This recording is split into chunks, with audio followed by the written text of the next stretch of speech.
Now's not 12. Get into bed, Francisco. For this relief, many thanks. But 'tis bitter cold, and I must take it apart. You had a quiet card. Not a mouse to room. Well, good night. And if you do see Horatio and Marcellus the rivals of my watch, bid them make haste. I think I hear them. Stand! Who's that? Mrs. Brown! Liegeman to the day. Give you good night. You have relieved you. Bernardo hath my place. Give you good night. Hola, Bernardo. Say, what is Horatio there? A piece of him. Welcome, good Horatio. Welcome, Marcellus. What? Has this thing appeared again tonight? I have seen nothing. Horatio says it isn't our fantasy and want to let belief take hold of him, touching this dreaded sight twice, seeing us. Therefore I've entreated the Miranders to watch the minutes of this night, as if this apparition come again, you may approve our eyes and speak to it. Will not appear. Sit you down a while, and let us say of your ears that are so fortified against our story. What we have 2 nights seen. Last night Lord Bella beats mother. Break me off, look! Where it comes again! Same figure. It's like the Queen that's dead. Speak to it, Horatio. Not like the Queen. Most like Harrowsman. Question it, Horatio. What art thou that hast usurped this time of night? Speak! 'Tis offended. Goes away. Say! Speak, for heaven, I charge thee, speak! How now, Horatio? Is this not something more than fantasy? I would not have believed it, but not for the sensible and true avouch of mine own eyes. Is it not like the Queen? As thou art thyself, such was the very arms she had on when she, ambitious, Norway combated. As twice before and jump at this said hour, with martial sword has she gone by our watch. Nay, the grossest scope of my opinion is both some strange eruption to our state. Could now sit down and tell me, he that knows, why this same strict and most observant watch so nightly toils the subject of the land, and why, with such daily cast of brazen cannon and foreign marked implements of war, what might be toward that this sweaty haste doth make the night join labour with the day? Well, who is that can inform me? What can I? At least the whisper goes so. Our last queen was, as you know, by Fortinbras of Norway dared to combat, and our valiant Hamlet did slay this Fortinbras, who, by sealed compact, well ratified by law and heraldry, hath with her life forfeit all the lands that she stood seized on. Now, young Fortinbras, full of unimproved metal, hot and full, hath in the skirts of Norway here and there sharped up the list of lawless resolutes that were by him of the lots. Now, it is my opinion that this is the reason for our preparations, the chief head of our watch, and the reason for this post-haste and bromage of the land. I think it must be then so. When it may that this portentous figure come armed to our watch, much like the Queen, was and is the subject of his wars. My motive is to trouble the mind's eye. In the most high and palmy state of Rome, a little ere the mighty Julius fell, the graves stood tenantless, and the sheeted dead did sweep and gibber in the Roman streets, and such was the precurse to fierce events. Harbinger perceiving still the fates and prologues the omens coming on, and that hath demonstrated unto our client and our countrymen that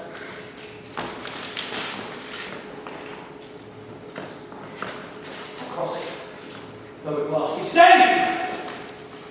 Illusion! If thou hast any sound, or use of voice,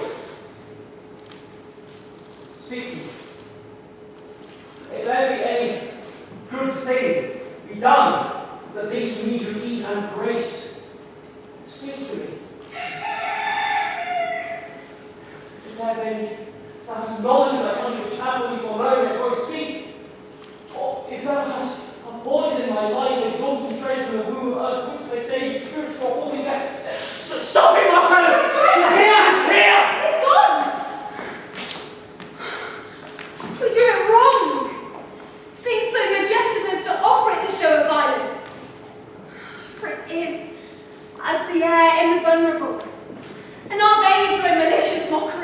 about to speak with the cock crew. And then it started like a guilty thing upon a fearful summons. I have heard the cock that is the trumpet of the morn hath, with his lofty and shrill sounding voice, awake the god of day, and at that moment, the extravagance and earnestness of Clothitis implied, and the truth of this tonight's events have made probation. It faded on the crowing of the cock. Some say that ever against that season comes, wherein our Saviour's birth is celebrated. The bird of dawn and singeth all night long.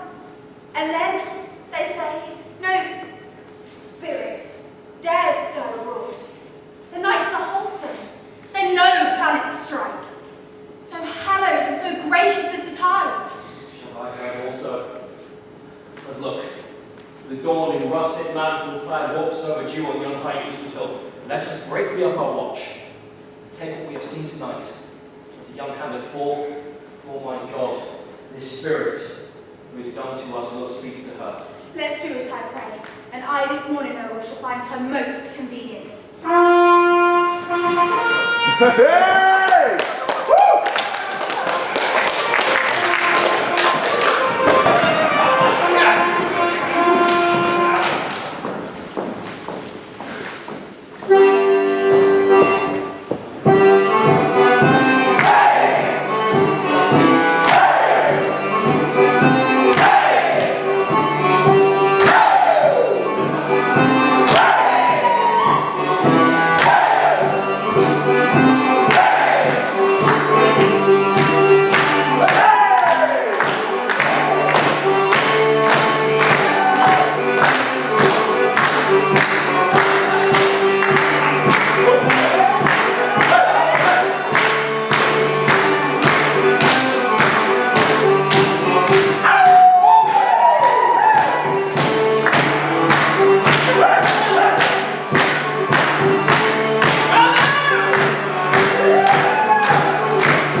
Now follows that you know young Fortinbras, holding a weak supposal of our worth, or thinking that by our late dear sister's death our state to be disjoint and out of frame, colleagued with the dream of her advantage, she hath not failed to pester us with message, importing the surrender of those lands lost by her mother, in all bonds of law to our most valiant sister.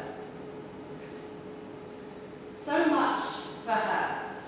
Now for ourselves until this time of meeting, thus much the business is. To suppress her further Kaye curing, that the levies of this ample proportions are all made out of her subject, and here we dispatch you, with Bernardo and you, Francisco, bearers of this greeting to old Norway, giving to you no further personal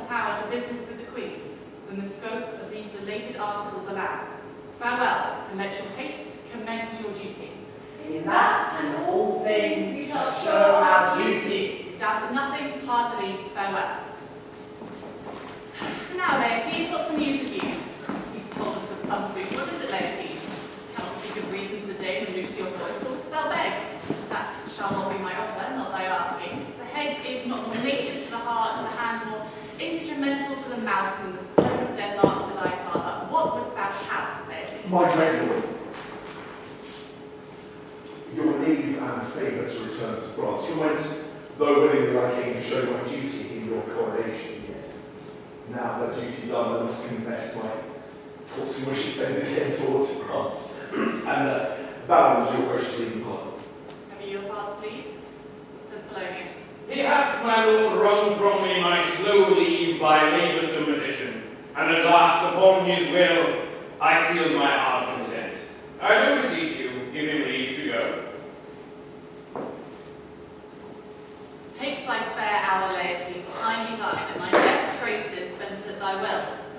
But now, my cousin Hamlet and my child, A little more than kin and less than kind. how is it that the clouds still hang upon you? Not so, my lord. I am too much in the sun. Good Hamlet, cast off thy nighted colour, and let thine eye like a friend on Denmark. Do not forever with thy bedded lids seek thy noble mother in the dust. Thou knowest is common, all that lives must die, passing through nature to eternity. Aye, good sir. It is common. If it be, why seems it so particular with thee? Seems, father? Nay, it is. I know not seems.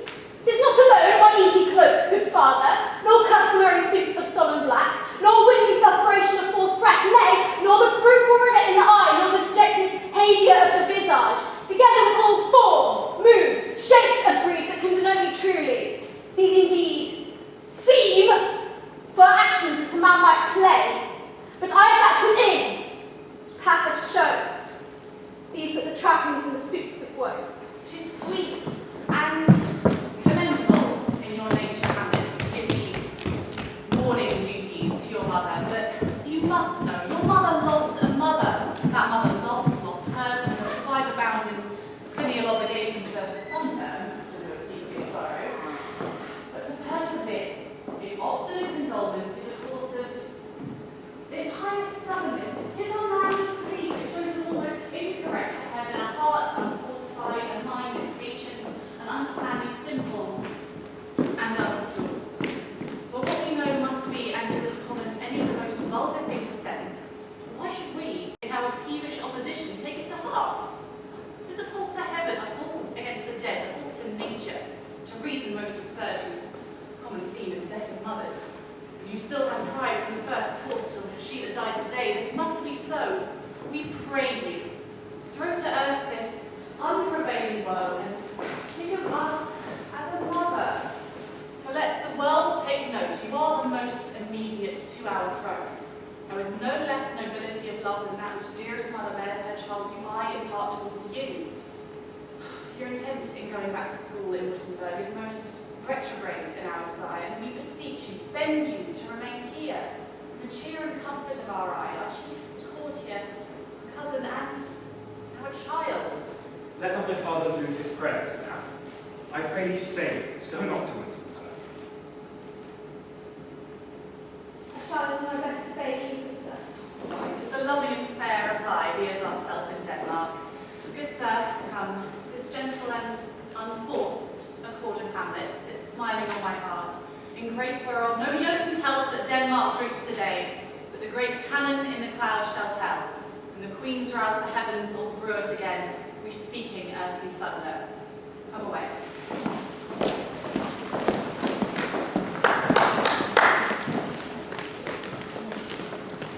This too solid flesh would melt thorn resolve itself into a tube, or that everlasting and not fixed his canning make self-slaughter, oh God! God! How weary, stale, flat, and unprofitable seems to me all the uses of this world. It is unneeded, God.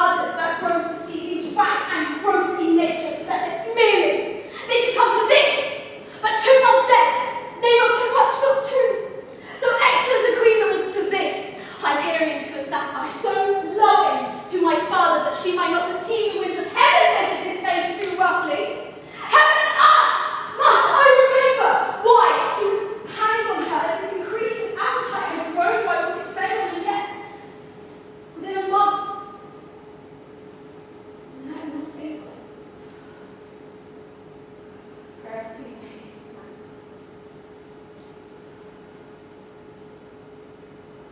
This month, there, his shoes have grown old, with which he follows my poor mother's body. Like my own, your tears, why even he, oh God, a beast of what's best discourse of reason would have mourned longer, married with my aunt, my mother's sister, but no more like my mother than I to Hercules! Within a month, ere yet the salt of the most unrighteous tears left the flush in his gold eyes he married. Oh, most wicked speed to post, with such dexterity to incestuous sheets.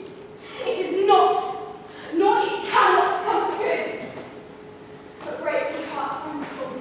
Hail to your lordship! I'm glad to see you, Horatio, or do I forget myself? As ever, my lord, your poor servant. Sir, my good friend, I'll change that name with you, but what make you from Wittenberg, Marcellus? My good lord. Sir, my friend, I'm very glad to see you, but what in faith make you from Wittenberg? A true disposition, good my lord. I would not hear your enemies say so, nor shall you do my near that violence. But what is your affair in Elsinore? What teach you to deep and you depart? My lord, you came to see your mother's funeral. Prithee, do not mock me. I think it was to see my father's wedding. Indeed, my lord, followed her upon. As I met my dearest foe in heaven, whatever I'd seen the day, Horatio. My mother. It was to see my mother. Where, my lord? In my mind's eye, Horatio. She was a goodly queen. She was a queen. Take her full and all. I shall not look upon the like of her again. My lord, I think I saw her yesterday night. Saw who? My lord, the queen, your mother. Queen, my mother. For God's love, let me hear. Marcellus and Bernardo, on their watch in the deep, vast middle of the night, you thus encountered a figure, like your mother, appeared before them, and with slow and stately march walked solemnly by them. Thrice she walked before their oppressed and fierce surprised eyes, and they stood dumb and did not speak to her. This in dreadful secrecy did they to me impart. So I, on the third night, kept the watch with them, where, as they had delivered, in time and form of the thing, every word was made true and good. My lord, I knew your mother. Where was this? My lord, upon the platform where we watched. Did you not speak to it? I, my lord, but answer make none. Yet once I thought it lifted its head as if to address itself to motion, but on that very moment the cock crew loud, and it shrunk in haste away and vanished from our sight. Strange, strange. My lord, we did think it written down in our duty to tell you of this. Indeed, sir, this troubles me. Hold you watch tonight? We do, my lord. Armed, say you? Armed, my lord. Then so you not her face? I, my lord, she wore her beaver up, What looked she frowning? her countenance more in sorrow than in anger, And fixed her eyes upon you. most constantly. I would I have been there. It would have much amazed you. Very well, very well. Stayed it long? As one with a moderate taste, why, tell 100. Longer. When I was there, I'll watch with you tonight. The chance to walk again. I warrant it will. If it assume my noble mother's person, I'll speak to it. Though head itself should gain and bid me upon my peace. I pray you all, if you have hitherto concealed this sight, let it be tenable in your silence still. And whatsoever else shall hap tonight, give us an understanding but no tongue. The Lord quite relax. Upon the platform twixt 11 and 12, I'll visit you. I duty to your honour. Without his mind to refer. My mother's spirits are ours. All is not well. I doubt somehow play. Oh, will the night come? Till then, sit still, my soul. My necessaries are marked. Farewell. And brother, let me hear from you.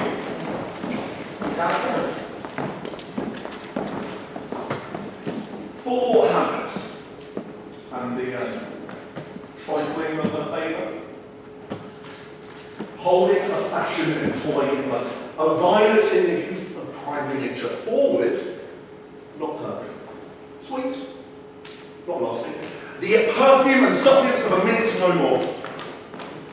No more, but so. Or think it's no more. Perhaps she loves you now. No soil nor caudal not besmirch the virtue of her will. But you must fear her greatness way her words not her own.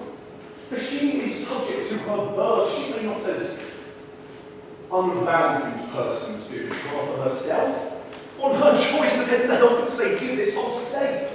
And therefore must her choice be circumcised unto her voice and yielding of that body whereof she is the head. Then if she says that she loves you, it's your wisdom so far to believe it. As she, in her particular act of faith, may hit the same deed, which is no greater than the main voice of Denmark goes withal. Fear it, Ophelia. Fear it.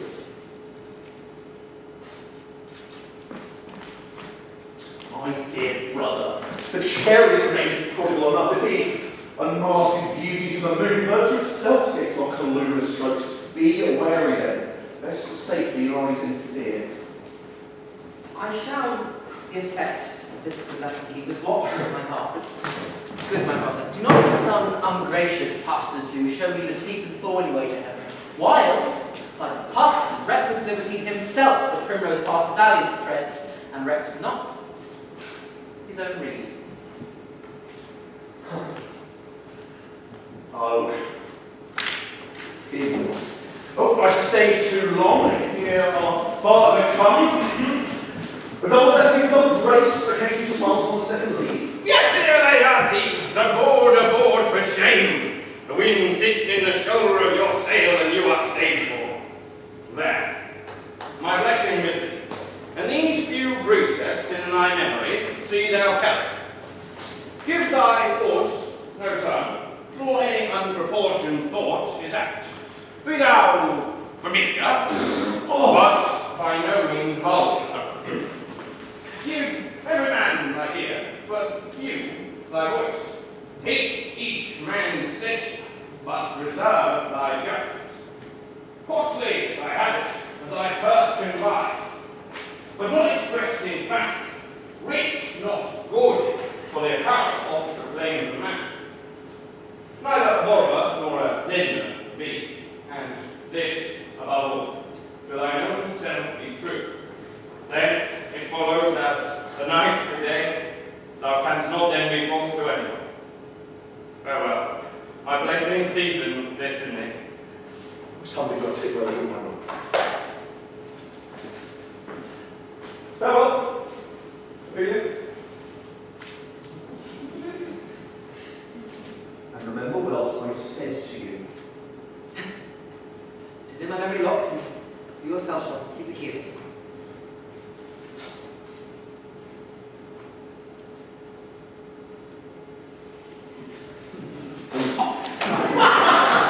Farewell!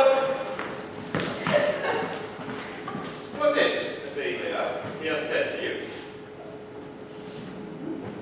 Oh, please you, my lord. Something touching Lord Hamlet. Marry, well methought. 'Tis told me she hath very oft of late given her private time to you, and you yourself have of your audience been most free and bounteous. If be so, as so 'tis put on me, I must tell you that you do not understand yourself so clearly as behoves my dear son and your honour. What is between you? Give me up the truth. Well, my lords, of late, she hath many, many tenders of her affection towards me. Affection? You speak like a green boy. Do you believe these tenders, as you call them? My lord, I do not know. Marry, I'll teach you. Think yourself a baby that you have ta'en these tenders for true pay which are not stern. Tender yourself more dearly, or you'll tender me a fool. But my lord, she hath importuned me with love in honourable fashion, and hath been countenanced her speech, my lord, with almost all the holy vows of heaven. When the blood burns, how prodigal the soul lays the tongue vows. These blazes, my son, giving more light than heat, extinct in both, even in their promise as it is a making, you must not take for fire. From this time we shall not scanter of your maiden presence. Set your entreatment at a higher rate than it commands a party. For Lord Hamlet believes so much in her that she is young, and with a larger tether may she walk than may be given you. If you, Ophelia, do not believe her vows, for they are brokeless, I would not, in plain terms, from this time forth, have you so slander any moment leisure as to give words or talk to the Lord Hamlet. Look to it, my child. Come your way. I shall know.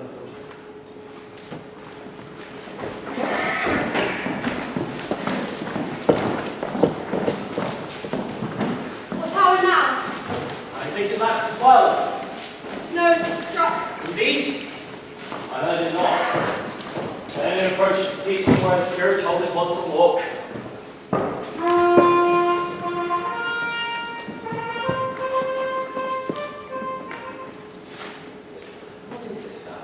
The Queen doth awake tonight and take her rouse. Is it a custom? Aye, marry is. Look, my lord, it comes! Angels, and ministers of grace defend us. Bring with the airs from heaven or blast from hell. Now comes in such questionable shape. I'll call thee Hamlet, Queen, Mother, Royal Dame, answer me! Let me not burst in ignorance, but tell why thy canline's bones hearse in death have burst their cerements. Or may this be that thou dead course again in complete stew, revisited with us the glimpses of the moon, making night hideous, and our schools of nature so horribly to shape our disposition with thoughts beyond the reaches of our souls. So what is this what more should we do? Look, my lord, it gestures as though it had some impartment it means to you alone. Look with what Curtin's action. It waves you to more removed ground. But do not go with it. No, do not, my lord. Why? What should be the fear? I do not set my life on a pin's feet, and as for my soul, what can it do, being a thing as immortal as itself? I'll follow it. No! What if it tempt you towards the floods, my lord? Or to some dreadful summit of a cliff and there assume some other horrible form? Think of it! The very place puts toys of desperation, verbal motive into every brain, which looks fathoms into the sea and hears it roar beneath. It goes me forth again. I'll follow it. Shall not go, my lord. Off your hand. No, behold, you shall not go! My fate cries out. Amidst passion altering and body as hardy as the realized nerve. Still I am called unhappy gentleman. My hand will not make a ghost of any man that lets it. I say away. Go on. I'll follow thee. She waxes desperate with imagination. Let's follow. It's not fitness to obey her. After. God, so what issue will this come? Something is rotten in the state of Denmark.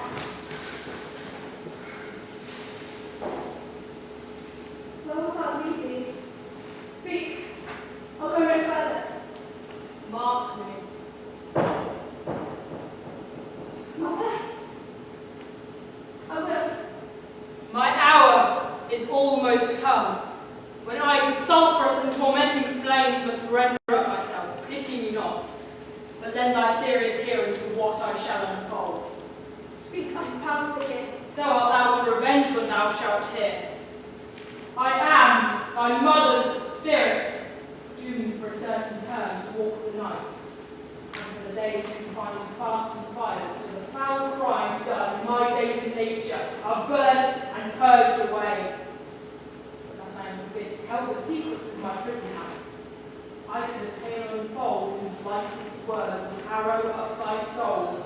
Freeze thy young blood, make thy two eyes like stars start from their spheres, like knotted and combined locks apart, and in each particular hair to stand on end. But this eternal blaze must not be to ears of flesh and blood. Listen.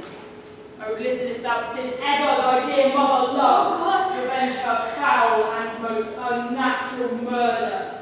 Murder! Murder most foul. Haste this note. Find the act. Now, Hamlet, is given out that sleeping my orchard, a serpent stung me.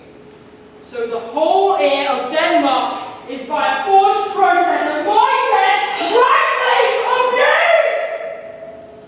But know, thou noble youth, the serpent that did sting thy mother's life now wears her crown.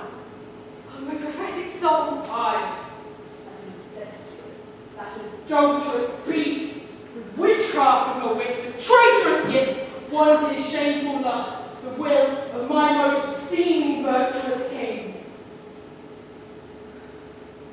For Hamlet, falling off his heir, from me, whose love was of dignity, that I went hand in hand even with the vow I made him in marriage, and to decline upon a wretch, natural gift, or poor to those of mine. Stop.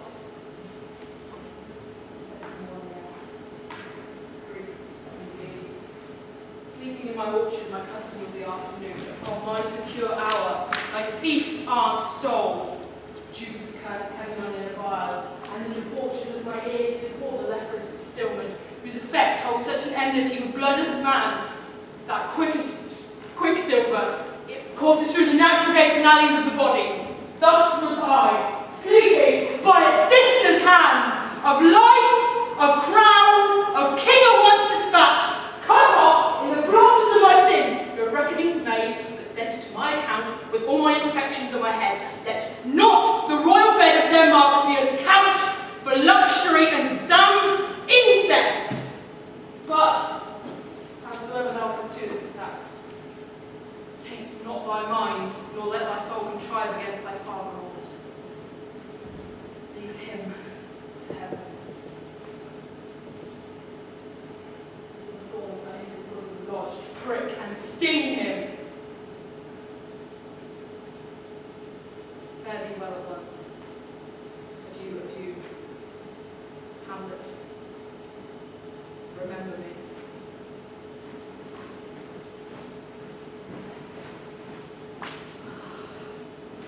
Cold, cold my heart. Heavy my sinews grown ice long bear me stiffly up. Remember thee, I, poor ghost, while memory still holds a seat in this distracted globe, remember thee. Yea, from the table of my memory, I'll wipe all trivial fond records, and you and your promise all alone shall live. O most pernicious man! Oh, villain! Villain! Smiling down, villain! I have set it down that thou mayst smile and be a villain. So there you are, Queen Aunt.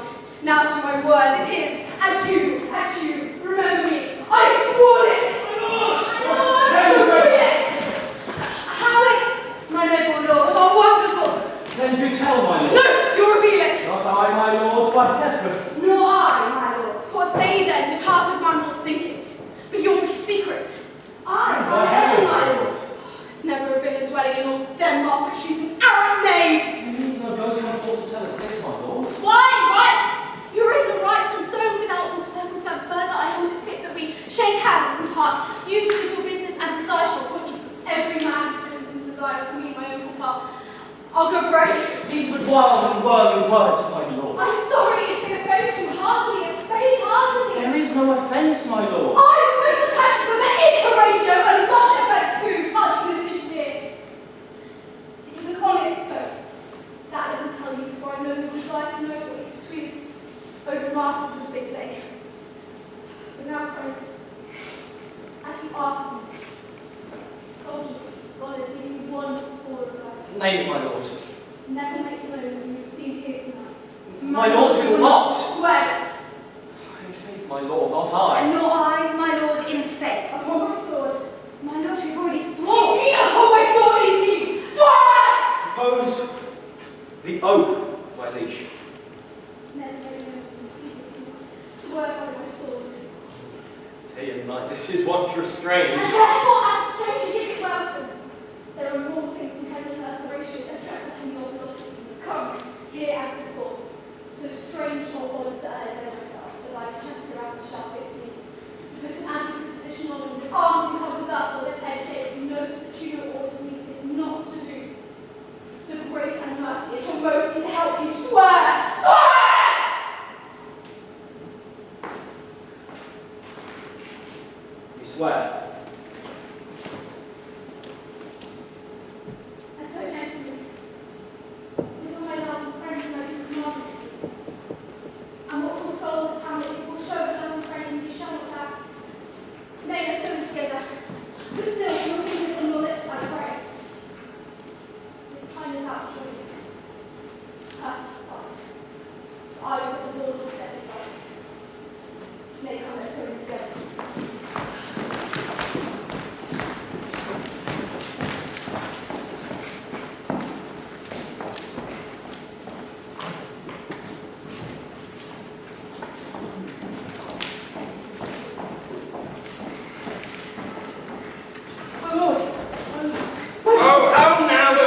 comes before me. A man for thy love. How do you not know? What said she? She took me by the wrist, held me hard, then go she length of all her arm. And with her arm on her brow, she thought to such perusal of my face as she would draw it. On the stage, she said, shaking of mine arm, thrice her head thus waving up and down, she lets out a sigh so piteous and profound, as if it seemed to shatter all her bulk and enter her being. That done, she lets me go, and with her head over the shoulder turned, she seemed to find my way without a cry. The round door she looked without their help, and to the last, letting her light on me. Come, go with me. We will go seek the Queen. This is the very ecstasy of love, whose violent property fordoes itself and leads the will into desperate undertakings, as oft any passion under heaven that doth afflict our natures. I'm sorry, but have you given her any hard words of late? No. As it came on, they repelled her fetters and denied her access to him. That hath made her mad. I am sorry that with better heed and judgment I had not quoted her. I feared she did but trifle and meant to wreck thee, but beshrew my jealousy. Come, we will go seek the Queen. This must be known, which, being kept close, might move more grief to hide than haste to utter love.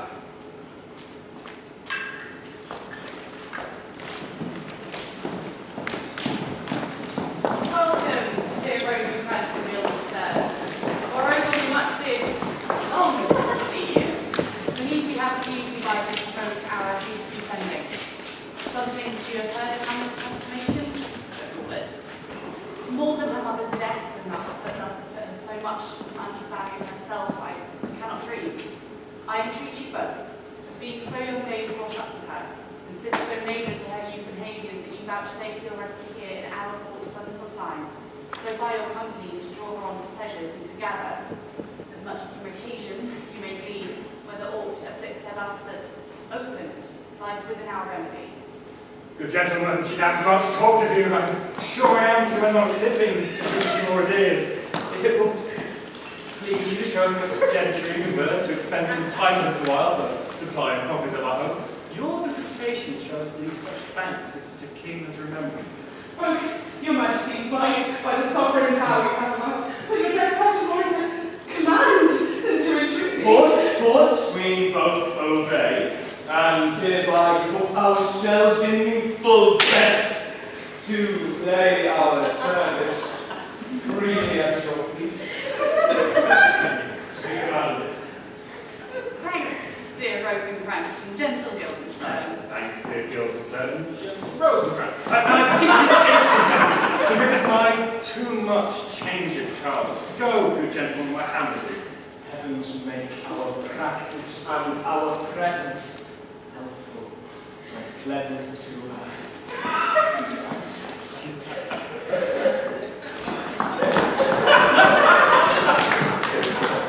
The ambassadors from Norway, my lord, are joyfully returned. Thou hast still been the father of good news. Have I, my lord?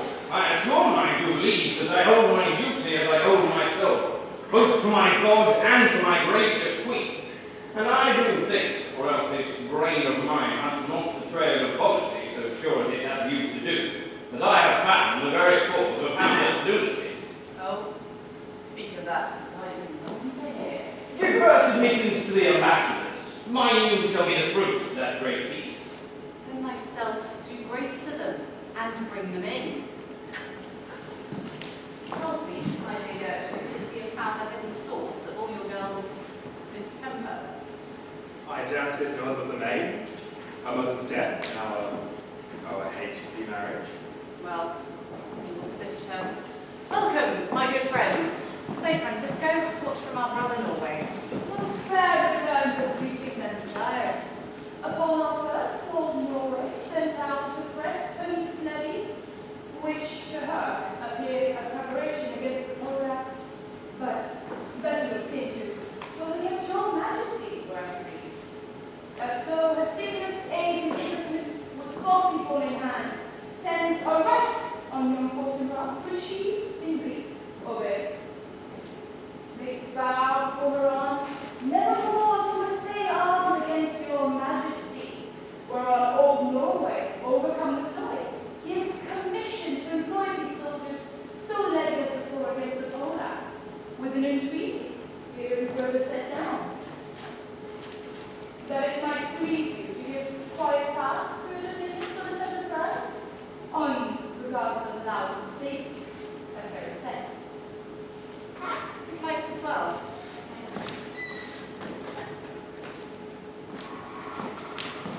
business is well in it. My liege and good sir, to expostulate what majesty should be, what duty is, why day is day, night night, and time is time, when nothing but to waste night, day, and time. Therefore, since brevity is the soul of wit, and tediousness the limbs and outward flourishes, I shall be brief. The child is mad. That she is mad, 'tis true. 'Tis true, 'tis pity, and 'tis pity, 'tis true. Mad is a grunter, a foolish figure. And now it remains to be find out the cause of this effect. Thus it remains the remainder thus apparent. I have a sweet son, who in his duty has given me this. Now gather, and to mind. To the celestial and my soul's idol, the most beautified Ophelia, in his excellent white bosom is an... Keep this true Hamlet to me. Please say I like tell you faithful. Doubt thou the stars are fire, doubt thou the sun doth move, doubt truth to be a liar, but never doubt I lose. I love thee best, oh most best believe it, adieu. Thine evermore most dear love, while this machine is to her, Hamlet. This in obedience hath my sweet son given me, and more above, at her solicitings as they fell out by time, my means, and place, all given to my end. But how have you received her love? What do you think of? As a man faithful and honourable. I would fain prove. But what might you think?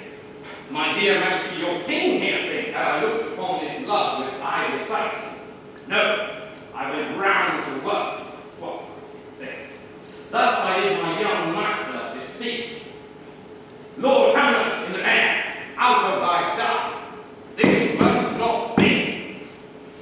And then I precept gave him that he should block himself from her resorts, receive no messengers, and make no tokens, which done he took the fruits of my advice, and she repulsed a short hail to me. Then it was that, then to a fuss, then to a watch, thence into a weakness, thence into a lightness, and by its declension into the madness wherein she now reigns, and all we mourn. But do you think it is this? It may be, very likely. My liege, hath there been such a time, I fain know that, when I have positively said it is so, when it's proved otherwise. Not that I know. Take bliss from bliss, if this be otherwise. If circumstances lead me, I will find where truth is hid, though it were hid indeed within the centre. Have you tried her? You know, sometimes she walks 4 hours together here in the lobby. So she does indeed. At such a time, I'll loose my sweet son to her. Be you and I behind an arras then, mark the encounter. If she love him not, or be not fallen from her reason thereon, then let me be no assistant for a state, but keep a farm and carters. You will try it. Look, it's time to come support our reading. We, I beseech you, rode away. I'll board her presently. Now, give me leave. How does my good Lord Abbott?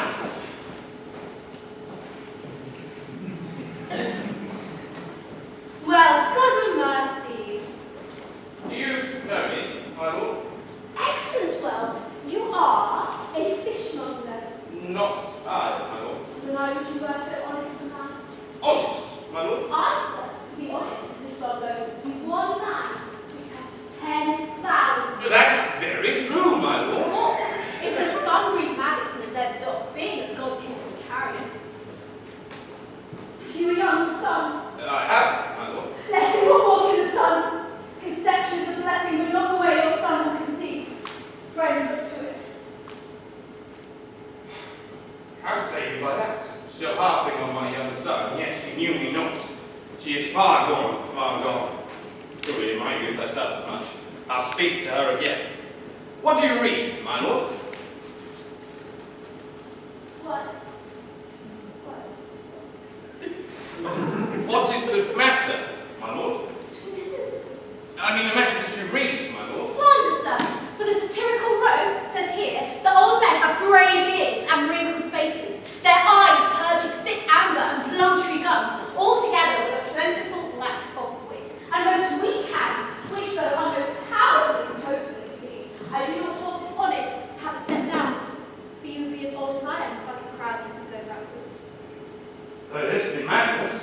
That is maintenance. Will you walk out of the air, my lord? Into my grave. Indeed, that is out of the air. Pregnant sometimes there are right. A likeness which often madness touches on which reason and sanity not so prosperously be delivered. I shall take my leave of her and suddenly contrive the means of meeting between her and my young son. Most honourable Lord, I humbly take my leave of you. You cannot, sir, take from me anything I will more willingly part with all. Except my life. Except my life. Except my life. There you are, my lord. These tedious old fools. You go seek the Lord Hamlet. There she is. My honoured lord! My master! My excellent good friends, Rosencrantz and Guildenstern, that's how do you both? Happy, we are not over happy. On fortune's cap we are not to be very important. Nor the soul's passion. Neither, my lord. Then you live round her waist or in the middle of her favours. Faith and private. In this secret parts of fortune, oh most true, she is a strong bitch. What's the news? None, my lord. The world grown honest. Says doomsday here, but your news is not true. Tell me, friends, more in particular, what have you deserved at the hands of fortune that she sends you to prison hither? Prison, my lord. Denmark's prison. That is a world. A goodly one, in which there are many different wards, bonfires, and dungeons, Denmark being one of the worst. I think not so, my lord. Why then, it is nothing for you. There is nothing either good or bad, and thinking makes it so. So to me it is a prison. Then your ambition makes it one. Tis too narrow for your mind! Oh God, I could be bound in a nutshell to have myself a queen of infinite space were it not that I have bad dreams. Which dreams indeed are ambition, for the very substance of the ambitions is merely the shadow of a A dream. dream is not itself a shadow. Truly, and I hold ambition so light and airy a quality. It is but a shadow's shadow. Then are various bodies and monarchs and abstract heroes to beg as shadows? Shall we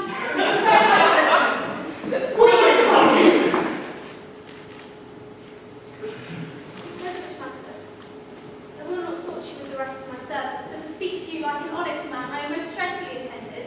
But in the decent way of friendship, not make you at us all. Does it you, my lord? No other occasion. Beggars as I am, even poor in thanks, but I do thank you, and my thanks are 2 dear halfpenny. Were you not sent for? Is it a free visitation? Is it your own inkling? Nay, come deal justly with me, come, nay, speak. What should we say, my lord? Why anything but to the purpose? You were sent for, and there is a kind of confession in your looks which your modesties are not crafted unto colour. I know that the king and queen have sent for you.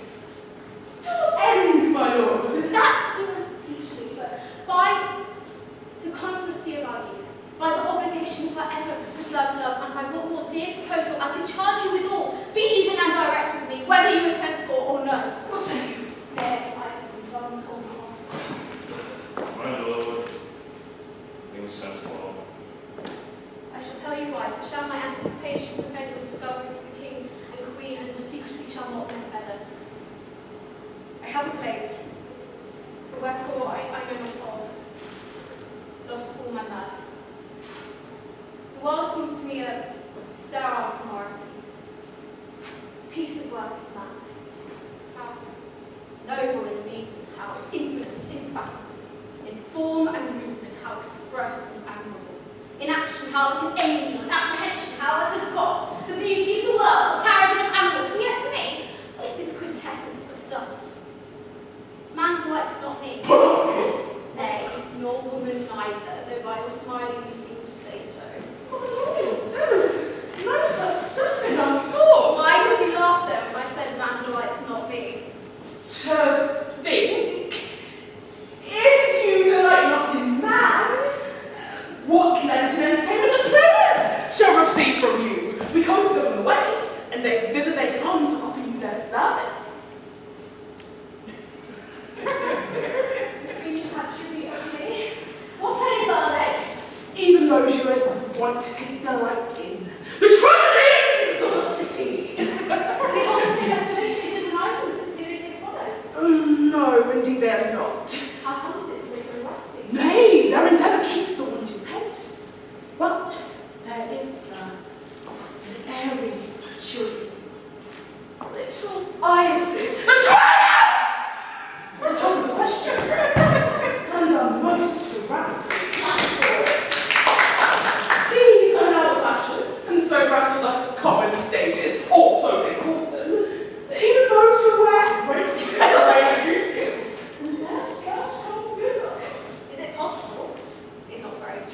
aunt is Queen of Denmark, and those are making mows at her while my mother was still alive and they 20, 40, 50, 100 ducats a piece for her picture now. It's about in a more natural philosophy to find it out. There are the players! Gentlemen, you're welcome in your hands. The avenues of welcome is fashion and ceremony. I will comply with you in this regard. Less might sense the players, which must show fairly outwardly more entertainment than yours. You are welcome, but my mother, aunt, and father, uncle are deceived. What, my lord? I over mad, northwest. When the wind is suddenly, I know from a handsaw. We'll be with you, gentlemen! Ah, up you go, son, and you two are here at Ether. That great baby you see there is not yet out of the swaddling clouds. He has come to tell me the players' market. My lord, I have news to tell you. My lord, I have news to tell you. When Russians was an actor in The actors are come hither, my lord. Of course. Upon mine honor. There came each actor on his ass. The best actors in the world, either for comedy, tragedy, history, pastoral, comical, historical, tragical, historical, comical, tragical, pastoral, scene revival, or poem unlimited. Seneca cannot be whoever in your houses who likes. For the law of writ and the nature, these are the only men. Welcome, welcome, gentlemen, welcome. Pray God your voice like a piece of uncurrent gold could not crack within the room. Welcome, welcome. We'll have a speech straight. Give us a taste of your quality. Come, a passionate speech. What speech, my lord? I heard you speak a speech once. It was never acted. One speech I chiefly loved was Aeneas tells to Dido, whereabouts especially Priam slaughter. If it live in your memory, pray you begin at this line. You see it. The rugged Pyrrhus, like a The rugged Pyrrhus, he whose sable arms, black as his purpose to the night resemble, as he lay couched in the ominous horse, with his black and dread complexion smeared with heraldry more dismal head to foot.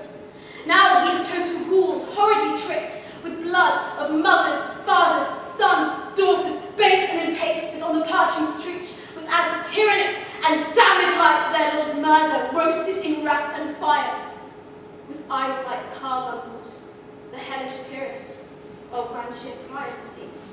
So proceed you. Oh, God, my lord, well spoken, with good accent and good discretion.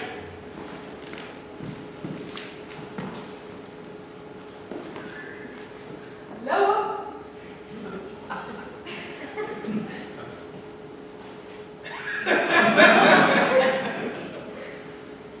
Anon.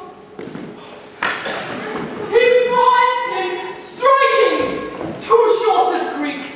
His antique sword, rebellious as arm, lying with falls, repugnant to command. An equal match, This is too long. It shouts for barbers. Prithee, say on, this man's for a jig or a tale orgy or a sleep. Say on, come to Hecuba. But if the gods themselves did see her when she saw Pyrrhus make malicious sport in mincing with his sword our husband's limb, the instant burst of lover that she made, unless things mortal move her, not at all, would a maid milch the burning eyes of heaven and passion in the gods. Look whether she has not changed her colour and has tears in her eyes. Pray you no more. I'll have thee speak out the rest soon. Good my lord, please do the prayers well bestowed. I will use them according to their deserts. So Polonius, man, use every man after his desert, who will escape whipping. Use every man after your honour and dignity, all that is to them. Come, sirs. Say on friend, do you know Bernardo Gonzalo? Aye, my lord. We'll have to know that. Aye, my lord. What of that lord with you? What can you want? Gentlemen, you will learn. Good, my lord. May God's love be with you.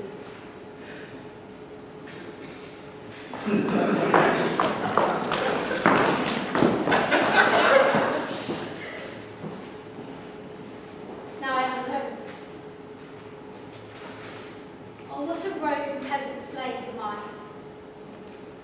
It is not enough that this play, but in a fiction, in a dream of passion, can force her soul to her own conceit, and from her working all her vision wound. Tears in her eyes, distraction aspect, a broken voice, and her whole function suiting to her own conceit. But all for nothing. For Hecuba. What's Hecuba to her, or her to Hecuba, that she weeps for her? What would she do? Have she the cue and motive for passion that I have? Or she would drown the stage in tears, and cleave the general ear with horrid speech, make mad the guilty and abhor the free, confound the ignorant and amaze indeed the very faculties of eyes and ears. Yet I, a dull, muddy-mettled rascal, peak, like John o' Dreams, unpregnant of my cause, and can say nothing, no, not for a queen, upon whose most dear life and property a damned of weep was made. Am I a coward? Who calls me villain? Breaks my page across. Ah! Bloody, poorly villain! Oh, treacherous, lecherous, kindless villain! Oh, vengeance! What was mass mine? It is most brave that I, the babe, most dear mother murdered, prompted to my revenge by heaven and hell, must like a fiend unpack my heart with words. About my brain, I have heard that guilty creatures sitting at a play have, by the very cunning of the scene, been struck so to the soul that presently they have proclaimed their malefactions. I'll play something similar to the death of my mother before my night. I'll observe her looks, I'll tend to the quickest sheep up the ledge. I know my cause. The spirit that I have seen may be the devil, and the devil hath power to assume a pleasing shape, and yea, out of my weakness and melancholy, she is very potent in these spirits, uses me to damn me. I'll advance the rise of the place, place the scene, wherein I'll catch the conscience of the queen. And can you by no drift of circumstance get from her why she puts on this confusion, breaking so hard to eliminate quiet, turbulent and dangerous lunacy?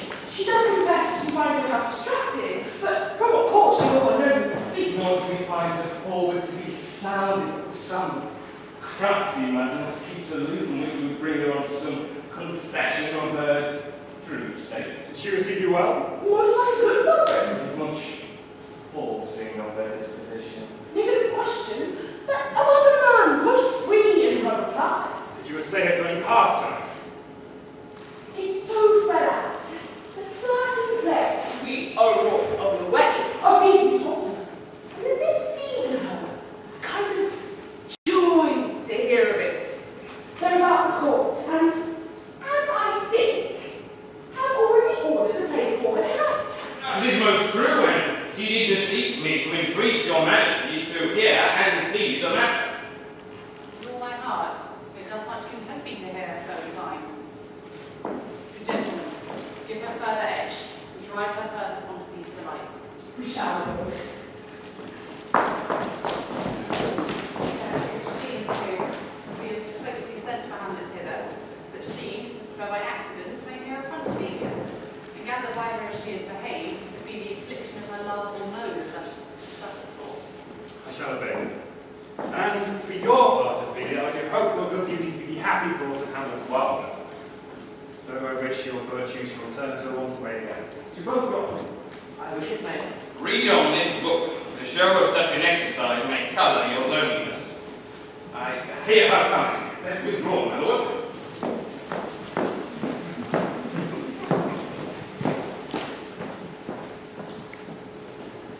Speak or not speak? That is the question. Whether it is nobler in the mind to suffer the slings and arrows of outrageous fortune, or to take arms against the sea of troubles. By opposing Unwin, to die, to sleep no more, and to sleep say we end the heartache and thousand natural shocks the flesh is heir to. It is a consummation to values prearranged, to die, to sleep perchance to dream, Aye, there's the rub. Fortunes may come when we have shuffled off this mortal coil. Must give us pause. There's the respect that gives calamity of so long life. Who would bear the whips and scorns of time? The oppressor's wrong.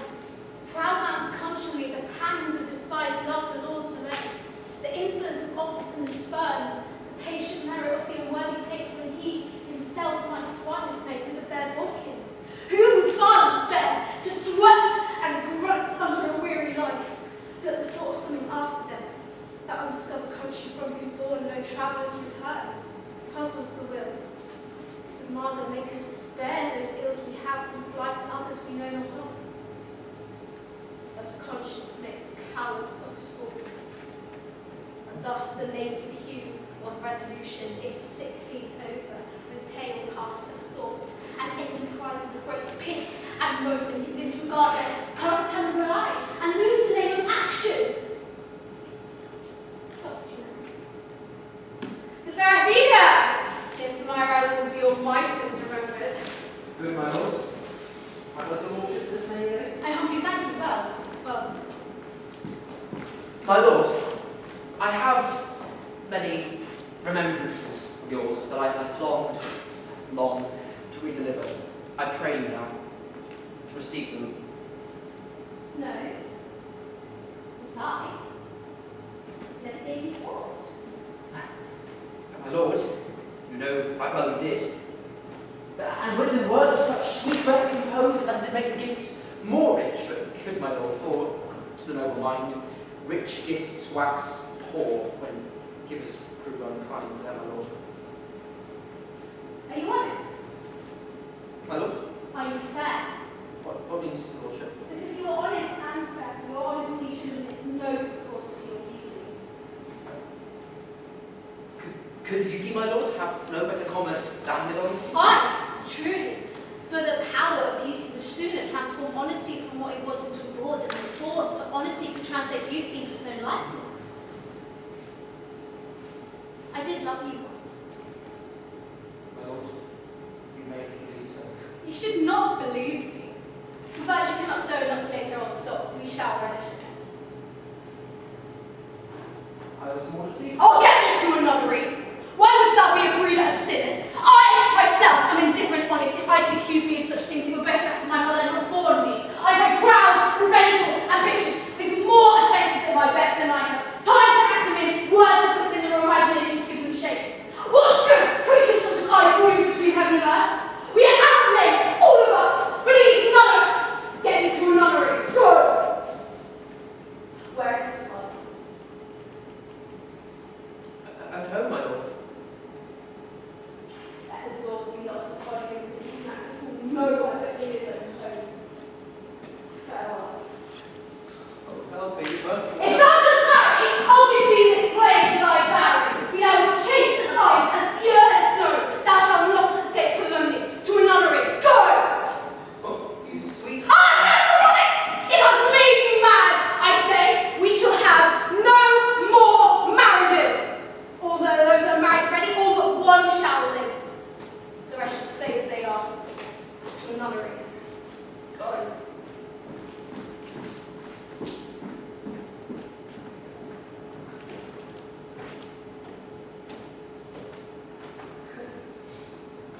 Oh. What a noble mind here of grown. Courtiers, soldiers, scholars, eye, tongue, sword, the robes and expectancy of the fair state. The class of fashion and the mould of form, the observer of all observers, quite down.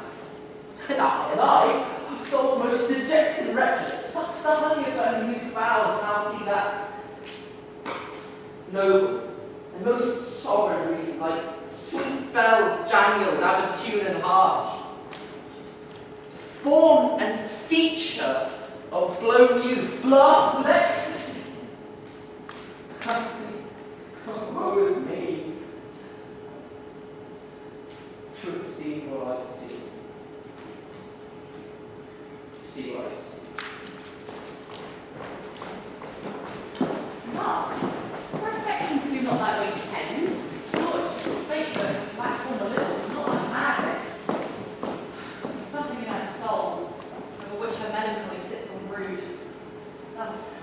down, she shall speak to England, the demand of our neglected tribute. Happily, seizing countries different with variable objects shall expel with something settled matter in our heart, whereon her brain still beating puts her thus from understanding of herself. What think you on it? It shall do well, but yet do I believe that the origin and commencement of her grief sprang from neglected love. My lord, do as you please, but if you hold it fit, after the play, let her king father all alone entreat her to show her grief. Let him be round with her, and I'll be placed, so please you, in the ear of all their conscience. If he finds her not, then to England send her, or confine her where your wisdom may shall think. It shall be so. Madness in great ones must not unwatched go. And now, my lord, I would think it is a piece of work. And we do it, that presently. Bid the players make haste. Will you two help hasten them? We shall, my lord. What ho, Horatio? Horatio, thou ever just man as ever my conversation coat will My lord. Hey, do not think I flatter. Would advance do you think I hope from thee that hath no revenue with thy good free will to feed and clothe me? Why should the poor be flattered? There is a play tonight before the Queen. One scene of it in particular comes near the circumstance of which I told thee of my mother's death. I pray thee, and thou seest that act afoot, even with the very comment of thy soul, observe my aunt. And if her guilt to in Kemley one speech is, damned ghosts that I have seen, my imaginations are as foul as Vulcan's stifling. Give her heedful vote, and I, my eyes will rivet to her face, and after both our judgments join in censure of perceiving. They are coming to the play. I must be idle, get you to your place.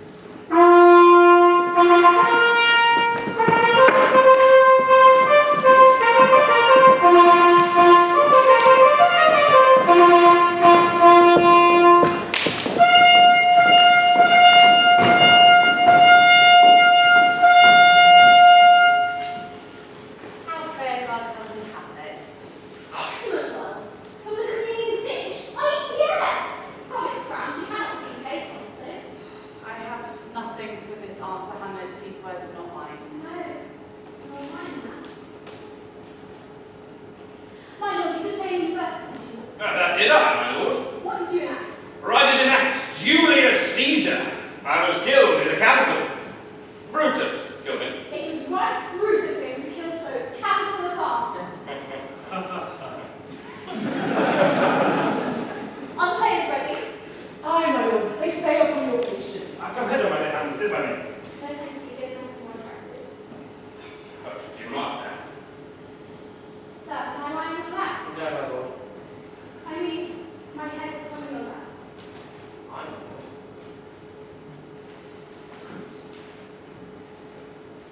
Did you think I meant cunt, you matters? I think nothing, my lord.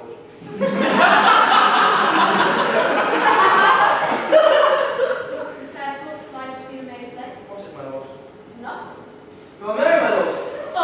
Aye, my lord. What can a man do but be married? But look you, how cheerfully my father looks when my mother got dead within these 2 hours. Nay, it is twice 2 months, my lord. Oh, so long? Well, let the devil wear black for all a suit of sables. Gone these 2 months and not yet forgotten that there's a holy great man's memory out into life half in here. For us and for our tragedy, his supernatural clemency, we beg your hearing.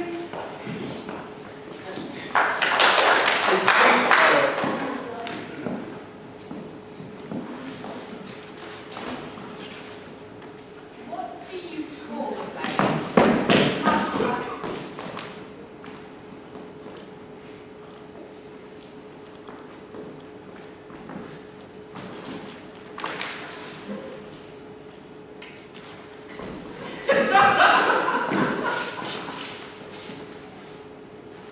This one is honest. Sister.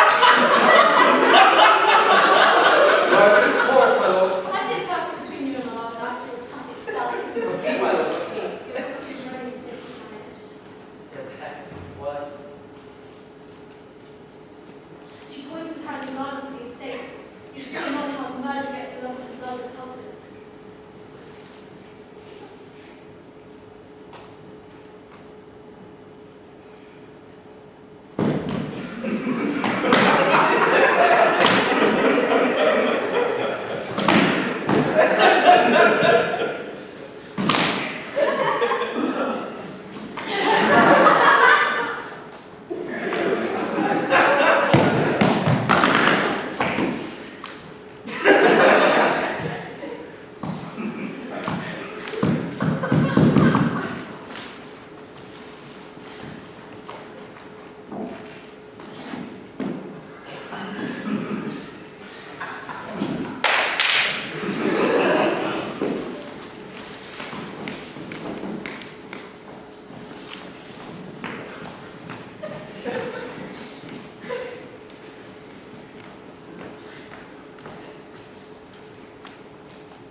My lord, vouchsafe me a word with you. Sir, old history. Queen Mad I tell of her. is in her retirement marvellous distempered. The king, in great affliction of spirits, has sent me to you. Your mother. Good, my lord, this courtesy is not of the right breed. If it should please you to do me a wholesome answer, I will carry out the Queen's commandment. If not, your pardon and my return will be the end of this business. Sir, I cannot. What, my lord? Give you a wholesome answer. My wit's diseased. Then, thus he says, your behaviour hath struck him into admiration and amazement. Oh, so wonderful a child can astonish a father. But is there nothing to quench his father's admiration of your heart? He desires to speak with you, my lord. We shall obey. Have you any further trade with us? My lord, you once did love me. So I do still. Good my lord, what is the cause of your distemper? You do surely bar your liberty, the door to your liberty, if you deny griefs to your friends. So I have advancement.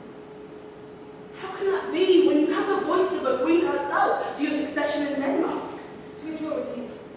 Why do you go back to recover the winds from me to drive me into the soil? My lord, if my love be too bold, my duty is unmannerly. I do not understand that. Will you play upon this horn? My lord, I cannot. I pray you. Believe me, I cannot. I do not. No, no. Touch of it, my lord. Not as easy as I. I cannot answer any utterance of harmony. I am not the skill. Why look you how little do you make of me? Do you think I am easier to be played on than a pipe? Call me what you will, and though you may threaten me, but you cannot play me. Oh, God bless you still. My lord, the king would speak with you, and presently. I'll visit him by and by. I will say so. Oh, by and by is easily said. Leave me, friends.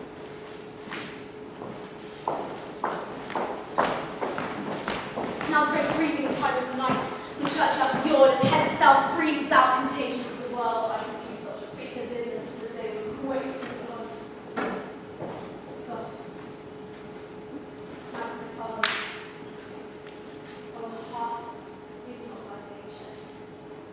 I would be cruel, not unnatural. I still say daggers that use none. Though my tongue is not hypocrites in this, or whatsoever she shed never will. My soul's consent.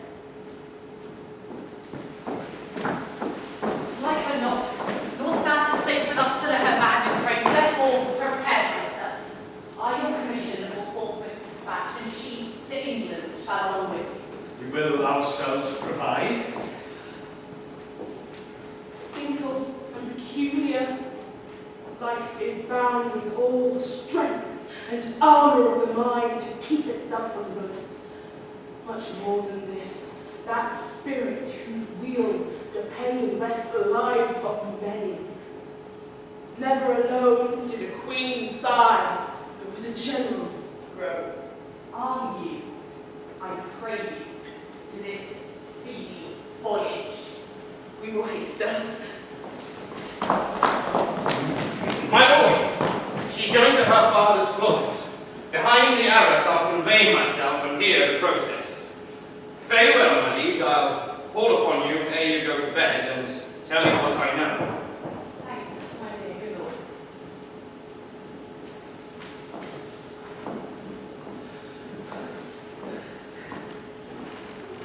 Oh, my offence is rank. It smells to heaven. It hath the primal eldest curse on it. Sister's murder. Pray could I not, though inclination be as sharp as will? What if this cursed hand were thicker than itself with sister's blood? Is there not rain enough in the sweet heavens to wash it white as snow? And whereto serves mercy, but to confront the visage of offence? And what's in prayer? But this twofold force to be forestalled, ere we come to fall, or pardons being down. Then I'll look up. My fault is past.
She will come straight.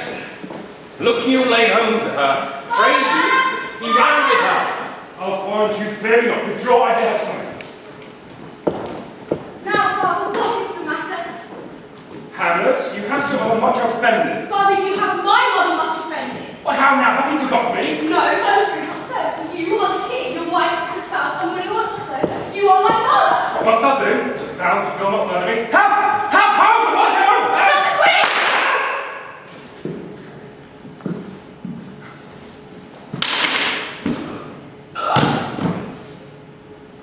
Me, what hast thou done? Nay, I could not. What a rash and bloody deed is this? A rash and bloody deed? Almost as bad as father, kill a queen and marry with her sister. Kill a queen? I know not 'twas my word. What have I done? Such an act that blurs the grace and blush of modesty. Look here upon this picture and wrist, the counterfeit presentment of two sisters. See here what a grace was singing on this brow. Hyperion's cast the front of Jove himself, a station like a herald Mercury, you light on a heaven-kissing hill. This was your wife. Look you here what follows. This is your good wife, like a mildewed ear, blasting her wholesome sister. Have you eyes? Could you leave this fair mountain to feed upon this battered wall? Have you eyes? Oh, shame! Rebellious hell! If thou canst mutine in a matron's bones, that flaming youth as virtuous waxing reason panders will. Proclaim no shame, when the compulsive arm gives the charge of reason panders will.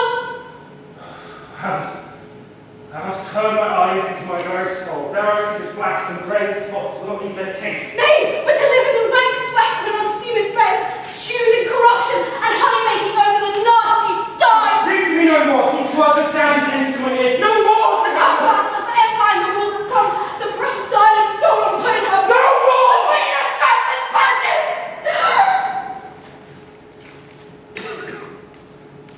Save me and hover over me with your wings, one which your gracious finger. She's mad. Do not forget, this visit is but to whet thy almost blunted purpose. Look, amazement on thy father's sits. Step between him and his fighting soul, conceiting weak his body, strong his works. Speak to him, Hamlet. What is it with you, my lord? Aye, alas, how is to be that to avenge our own vacancy with the good poor lad in all the school. Forth, at the garage, your spirits wild with big man, like soldiers sleeping in their army, or bed in air, like blood captains, hands up and smarts there. Gentle child, upon the heat and flame of thou distemper, sprinkle the cool patience. Warrant you not? On her, look at how pale she glares. Do not look upon me, lest this pity's actually convert your stern effects for one true teller. Tears the chance for blood. What do you speak of? Do you see nothing there? Nothing at all. Why look how it steals away? My mother in her habit as she lived, even now out of the portal. This is the very coinage of your brain. This bodiless creation ecstasy is very cunning in. Ecstasy. My pulse as yours does temporarily keep time and makes helpful music. It is not madness, Father. For love of God, lay not that matching unction to your soul, that not your trespass, but my madness speaks. It will put skin and fill this ulcerous place, whilst rank corruption, mining all within, effects unseen. Confess yourself to heaven. Thou hast cleft my heart into it. Oh, throw away the worst part of it, and live the pure with the other half. Good night. Go not to my feet bed. Assume a virtue if you have it not. One word more, Lord. What shall I do? Not this, but I bid you do. Let not the bloke queen tempt you again to bed. Pinch once on your cheek, and call you her mouse. And for a pair of reachy kisses, your fingers padding on her neck, unravel all this matter out. For I am essentially not in madness, but mad in craft. Think thou so short. If words would of life and life of breath, I have no breath to leave what thou hast said to me. You must to England. You know that. Like I had forgotten. 'Tis so concluded. This letter sealed to my two schoolfellows whom I trust as so proud as friend. They feared Marshall must lead me to name for the opposite work. This as the very sport of engineers will hoist up the tides and sugar apart, I will delve when we are below the knives and below the boom. It was so sweet, within one line to cross directly.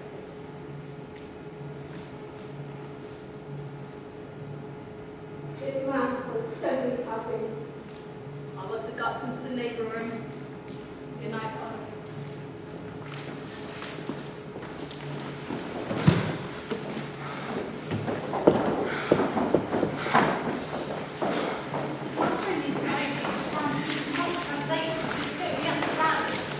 Where is your child? So the place is a while. Oh, once ago, I've seen the place. Gertrude, how has come this? Mad. As the sea and wind, and they contend is the mighty. They heard the lawless fit going to serve behind the rats. Whips out her pistol, fights around and round him. In her British outrage, kills him single man. Oh, liberties. A liberty is full of threats to all, to you, yourself, to us, to everyone. Oh, alas, how shall this vile deed be answered? It will be laid to us. His providence should have kept short, restrained out of hand this mad young velvet. So much as our love, we would not understand what was most fit, but like the owner of a foul disease, to keep it from divulging, let it feed, even on the pith of life. Oh, where is she gone? To draw up a body she hath killed. She winks what is done. Oh, Gertrude, come away. The sun no sooner shall the mountains touch, but we will ship her hence. And this vile deed we must, with all our majesty and skill, both countenance and excuse. Oh, Guildenstern! Hamlet in hand, Amelia slain. From her father's closet as she dragged her. Go, seek her out, speak fair, and bring the body into the chapel, I pray you. Haste in this.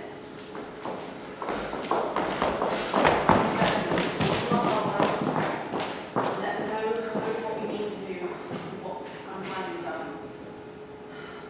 Come away, my soul is full of discord and dismay. I have sent to seek her and to find the body. How dangerous is it that this girl goes loose? Yet, must we not put the strong law on her? She's loved with the distracted multitude, and where 'tis so the offender's scourge is weighed, but never the offence. To bear all smooth and even, the sudden sending her away must seem deliberate cause. Diseases desperate grown by desperate appliance are relieved, or not at all. How now, one of the fallen. Where the dead body is disposed, my lord, we cannot get from her. Where is she? Without all your guard it, to know your pleasure. Bring her before us.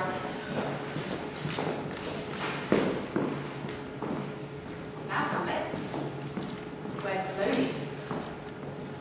At supper? At supper. Where? Not where he eats, but where he's eaten. Complication of political worms are eaten at. Where is Polonius? In heaven! Sent hither to seek. If you find him not there, seek him in the other place yourself.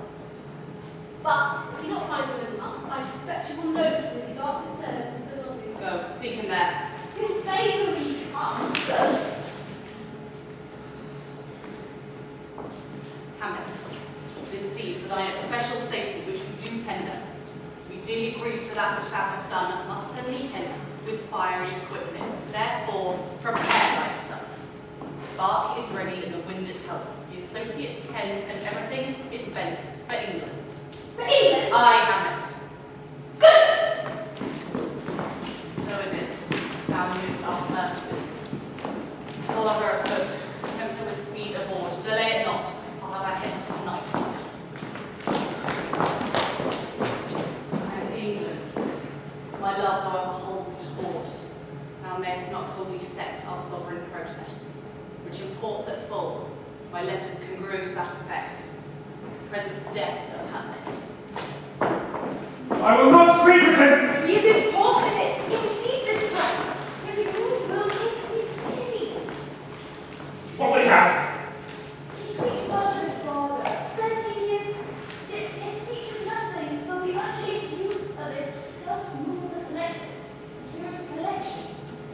They aim at it. Most of his words have been his fault. Indeed, with his views, winks, and gestures, prove them. To make one think, there is thought. Though unsure, yet much unhappily. What could you have spoken with, my lord, else dangerous and conjectures may ruin ill-breathing minds. Let him come in. My sick soul, the sick true ages. Each toy seems prologue to some greater miss. Where is the most beauteous majesty of Denmark? How now, fair Ophelia? How should I, your true love, know of another? By his cold hat and staff, and his sandal shoe. Why, sweet kind sir, what had brought you this song? Say you?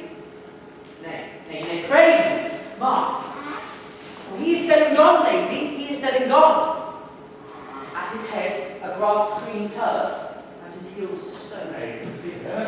Pray you! Mark. White and stroud as the mountain snow. Laden with sweet flowers, which for wax to the grave could go. You love her. How do you, my dear, good lord? Oh my God, you. Oh my God, you get no table. Sleeps upon his father. Tomorrow is St. Valentine's Day, all in the morning time, and I, a maid, at your window, to be your Valentine. And up he rose, and donned his clothes, and duped the chamber door, as in a neat housemaid, never passed more.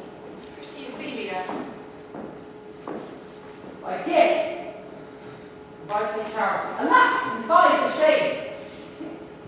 Young men will do it, if they come to it, by cock, they are to blame. Oh, she before you tumbled, you promised me to wed, and I would have done, spite on the sun. Hadst thou not come to my bed? How long has he been loves? Come, approach. I hope all will be well. Good night, sweet lady. Good night. Good night. Follow him close, Horatio, and give him good watch, I pray you. This is the poison of deep grief, and it springs all from his father's death. Gertrude, when sorrows come, they come not in single slice, but in battalions. Poor Ophelia, divided from himself in this fair judgment without the which we are the pictures or mere beasts. His brother is in secret come from France, feeds on his wonder, keeps himself in clouds, and wants not buzzers to infect his ear with pestilent speeches of his father's death. We're in necessity, with matter begged. Will nothing stick our person to arraign an ear and ear? Oh, Gertrude, this, like to a murdering piece in many places, gives me superfluous death. What is the matter? What noise is this? Lord, you cannot!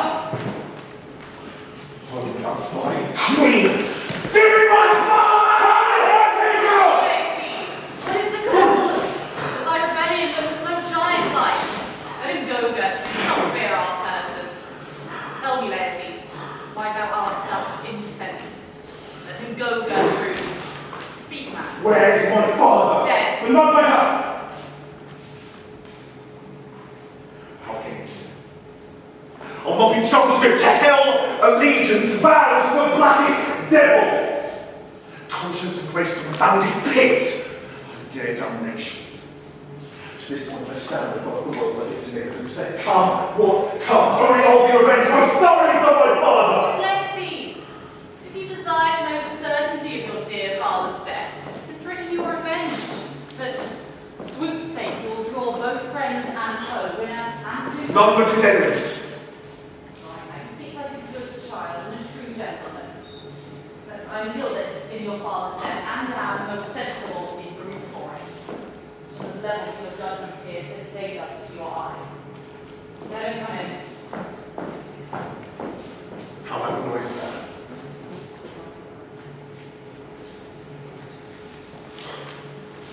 Oh, dear soul, kind brother, sweet Amelia! They brought him barefaced from the bier. He nodded when he came up. And in his grave remained many tears. Oh, very well. That's how I wait. To persuade the bench to come in. You must sing a down, and you call him a down. Yes, it's Rosemary. That's remembrance. Pray, love, remember. And that's pansies, that's thoughts. Documents and manners. What's remembrance is? There's fennel for you, and columbines, and rue. And there's some for me. Bring it all in the whole grace of Sunday. You must wear your rue with a difference.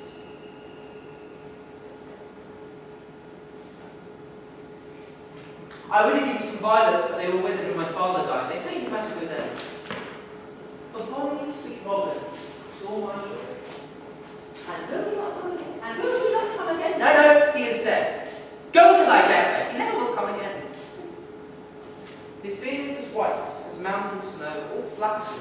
Oh, he's gone. He's gone, and we cast away moan. God have mercy on his soul. And all Christian soul. What do we?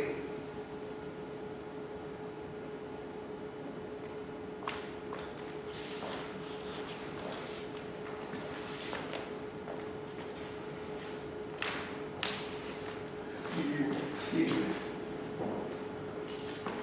God.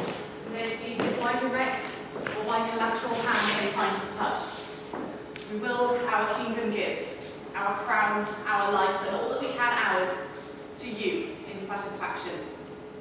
But if not, be you content to lend your patience to us, and we will jointly labour with your soul to give it true content. Let us be so.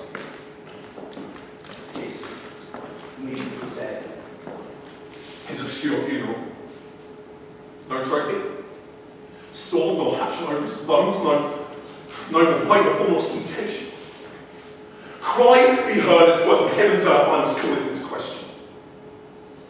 Will be so. And where the offence is, let the great axe fall. I pray you go with me.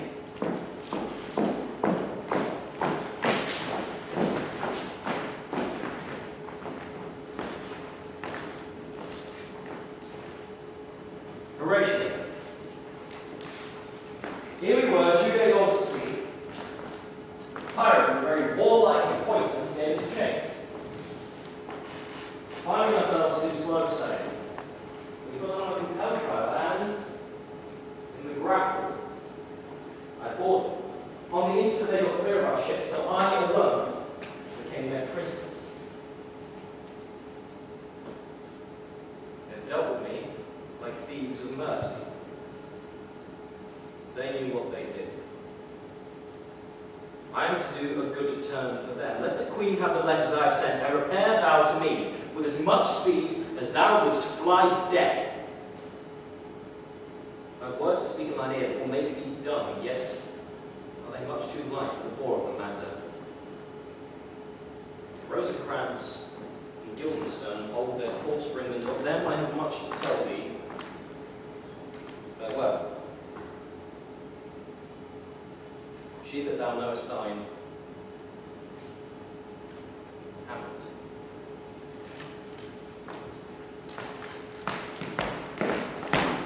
Thou must have confidence in my acquaintance seal, and you must put me in your heart for a friend. Since you have heard, and with a knowing ear, that she which hath your noble father slain pursued my life. Well appears. But tell me why you do not yet speak so chronicle and so capital a nature, as by your thinking wisdom all things unstrained or stern. All for two special reasons, which may to you seem much unsinning, but yet to me they are strong. The king, her father, lives almost by her looks, and for myself, my virtue, or my plague, be it either wish. So conjunctive to my life and soul that, as the star that moves not but in his sphere, I could not, but by him. The other motive, why to a public account I might not go, is the great love the general gender bear. So have I known the father lost. A brother driven into desperate terms is worth. If praise may go back against the challenger amount of all the hatred of perfection, but my revenge will come. Break not your sleeps for that. You must not think that we are made of stuff so flat and dull that we can let our beard be short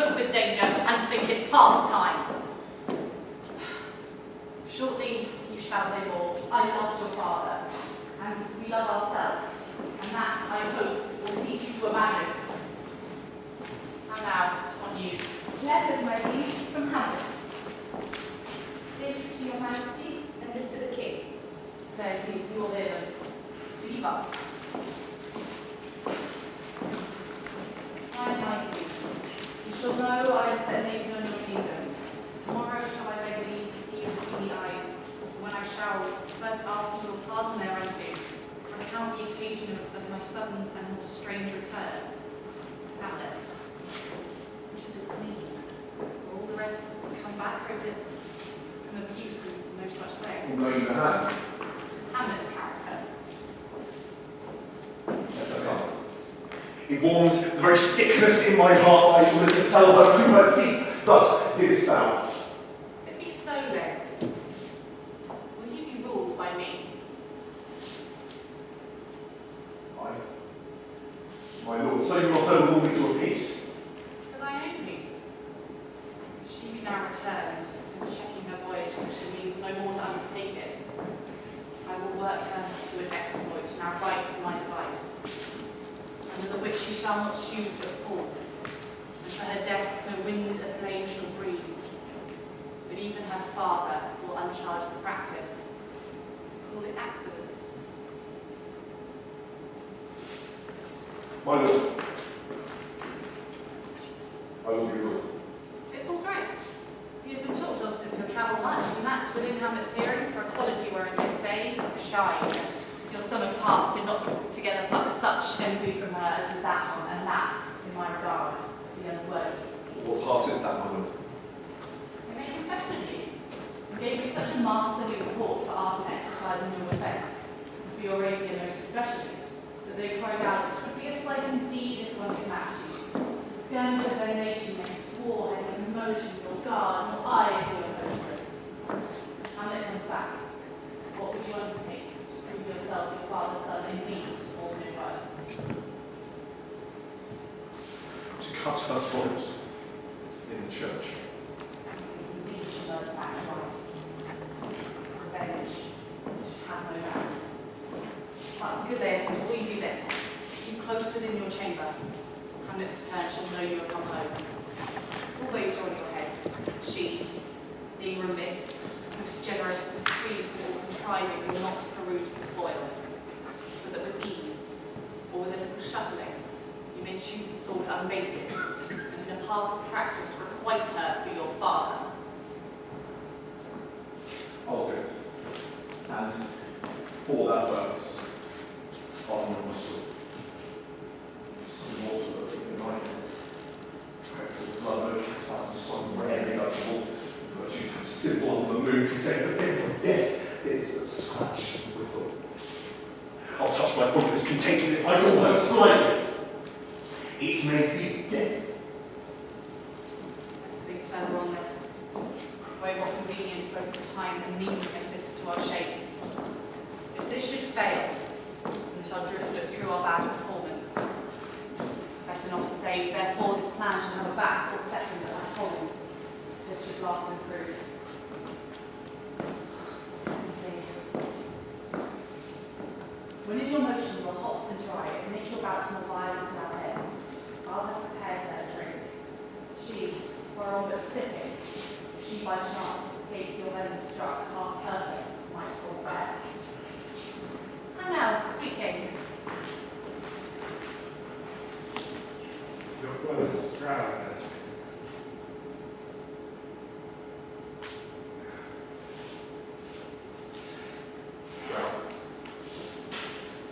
Where?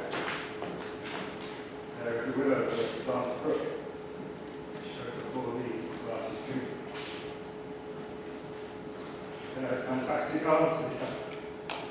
Crowbacks, full of daisies, and long purples of little shepherds with a gross name of hair maids, tetanus physical. Pendant boughs, or it beats the hand into hand, and it is the broken. And town his weedy trophies in himself fell, weeping rock. His clothes spread wide, and mermaid like what we warm up. But which time he chanted snatches of old tunes, while incapable of his distress or tuned unto that element. The line could not be. For his gardens heavy with victory, for it from his noisy slave, his muddy death.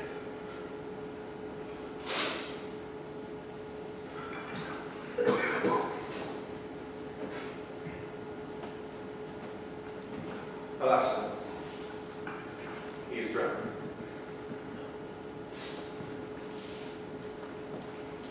Too much of water has now brought me. Therefore forbidden to kiss me.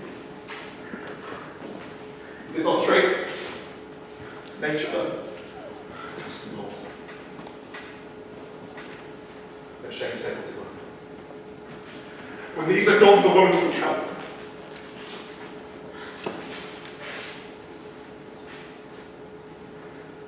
Dear my lord, I beseech fire that faint place for this falling doubt.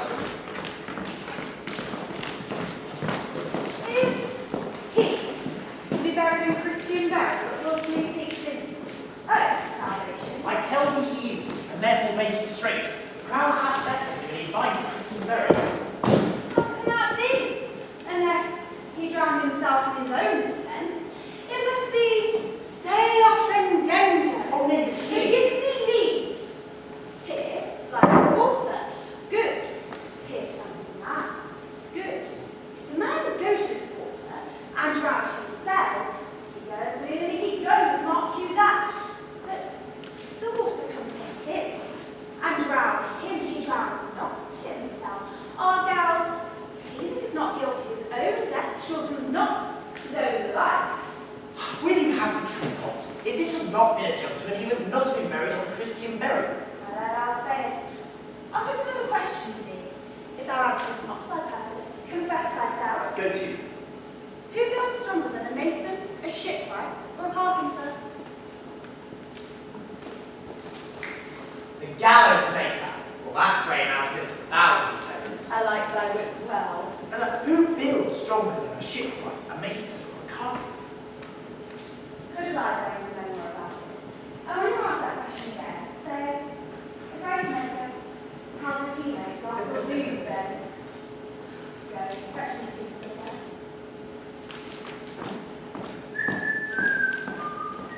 I think I know the feeling of her business that she sings a great making. Mustn't have made it her a property of easiness. She has certainly handled it in the poetry of the ladies. Skull, can I tell you? Singles. How the maid does us around as if it were Kane's jawbone for the first murder. That might be a painful politician, a man with certainly made blood rights. And now my lady Rod's chaplains have knocked about mad up with a Saxon state. These bones cost no more than green to pay your last with them. My name's Pippa. I'll speak to her. Whose grace, Sarah? Mine, madam. What is it for? No man, madam. What woman then? And no neither. Who's to be buried in it? Well, that was a man, madam. Rest his soul is dead. How absolute the name is. How long has that been a grave maker? All the days of the year. I came to that place. Our last we come to him Fortinbras. How was that since? Cannot you tell that? Every fool can tell that. This very day young Hamlet was born. She that is mad and sent him to England. I married why was she sent him to England? Why? Because she was mad? She recover her wits there, although she do not, does not matter there. Why? There the man is mad as she. How came she mad? Very strange, you may say. Upon what ground? Why, here, in Denmark. How long does a man lie in the earth there anymore? And faith, if you not be rotten before me, die. Good Oshway to an idea, a tanner lashing 9 minutes. Why do you more than another? Why is highly so tannered with his trade, will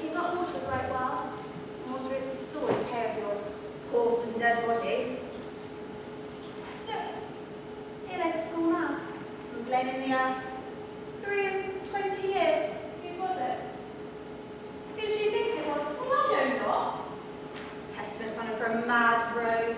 Poured a flagon of rage on my head once. The same school, as yours for. The Queen's jester. This. Even that.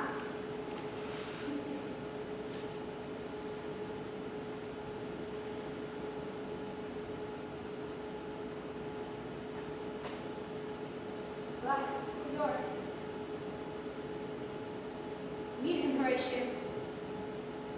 Fellow of infinite jest and excellent fancy. He hath borne me on his back 1,000 times, and how according my imagination it is. My poor Drimsack. He had hung those lips I've kissed. I know not how oft. Where be your jibes now? No one to laugh at your own grinning? But in Horatio, tell me one thing. Do you think Alexander lives on his fashion in the earth? Even so. What base uses we may return, Horatio? Can imagination not trace the noble as Alexander supplies to stop him on the bungle? The king? Greek? Polonius, listen to the word. How do you like mine?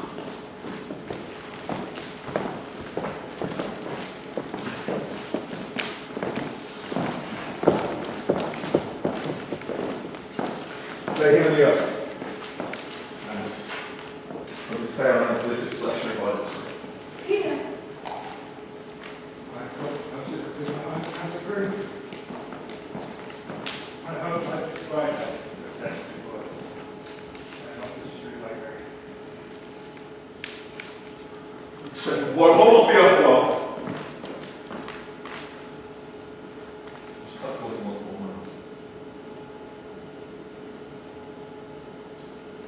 Now, pile your dust upon the quick and dead till this flatten out of you. What is he? Whose grief bears such an emphasis?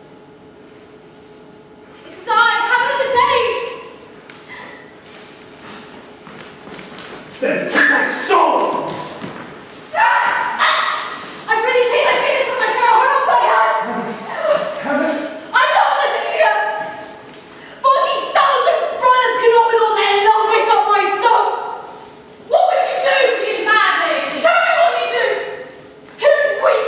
Who'd fight? Who'd fast? Who'd tear themselves? I'll do it! To start from me to wine, to outface me leaping into his grave, from millions of mountains at the throne, acres on us!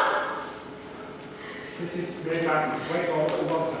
Anon, as patient as a dove, the golden covers on her slows, her silence will seek truly. How is it with you, sir, that you used to be thus? I loved you ever, but these don't matter. Well done, Horatio. Strengthen your patience in our last night's speech. Put the matter to the present potion. Gertrude, set some watch over your bell. This grave shall a living monument. An hour of quiet, what shall we see? Until then, patience, our proceeding be.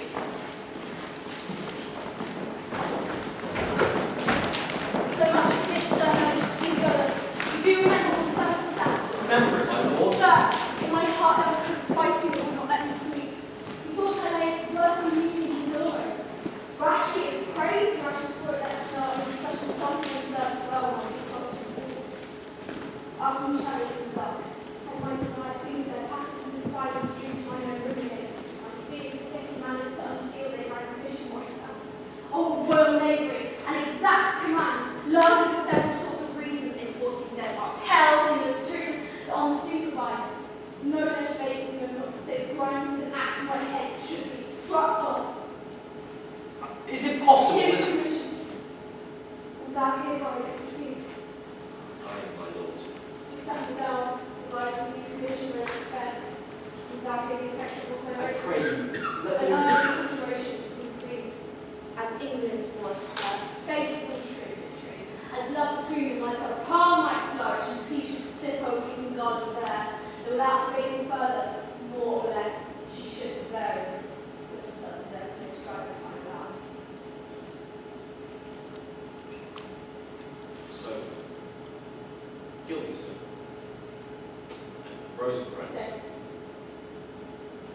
They are not within my conscience. Their death was by their own insinuation of guilt. Let's seal this. Why even that several days? I had my mother's signature in my purse, which wasn't that of the daily seal. Folded the example of all the others, described it, gave the impression of place to safety. It changed in never know. Next day was our sea fight, and what was supposed to be down most already.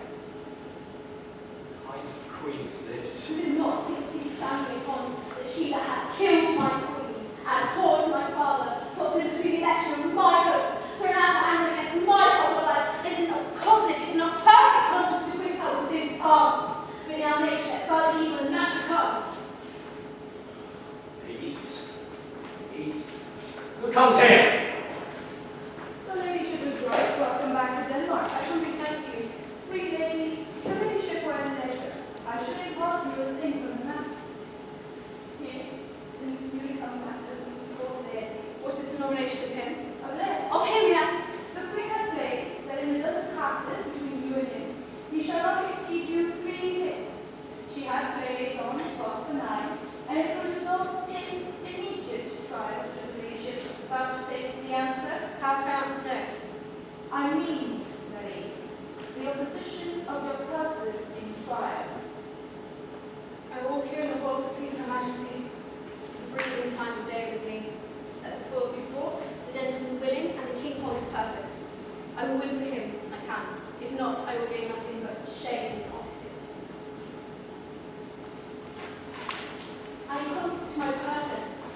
If one of the queen's pleasure, if his speaks, mine is ready, so now let any I ever do so. We'll lose this wager, my I do liege. not think so. There would be no rules here about an heartbeat, no matter. I beseech you, It is not the word. if your mind dislike anything, obey it. I will go and forestall and obey her. Yes, true.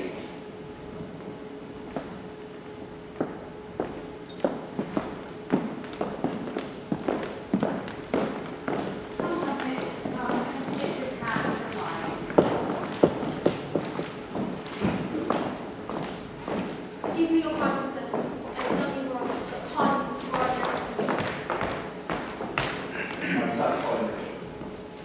But in my terms of honour, I stand aloof.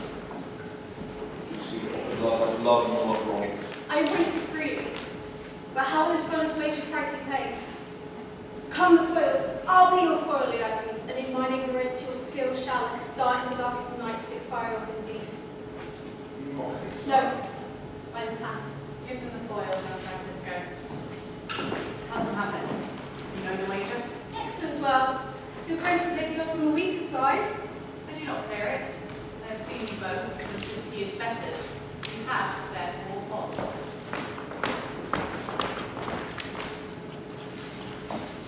Set me the stoops of wine upon that table. If Hamlet took the first or second hit, or quit in answer of the third exchange, but all the battlements their ordnance fire. The Queen shall drink to Hamlet's better breath. Come, begin, and you, judges, bear a wary eye.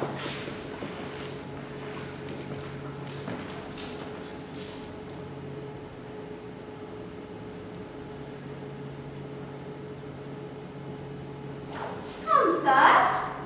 Come, my liege. En garde. Prêt. Allez!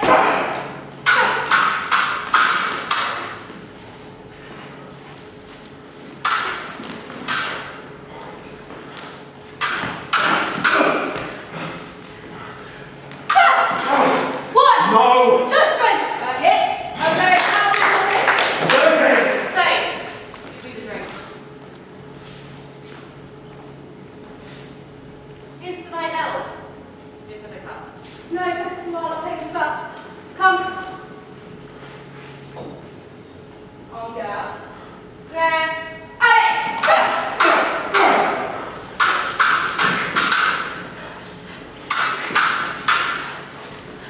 Another touch, what say you? Touch, I do confess. Come to the wedding, Hamlet, take one napkin off the brow. Leave the rest aside for what you can. Come, Laertes, I'm pleased to make you once with me. Same son.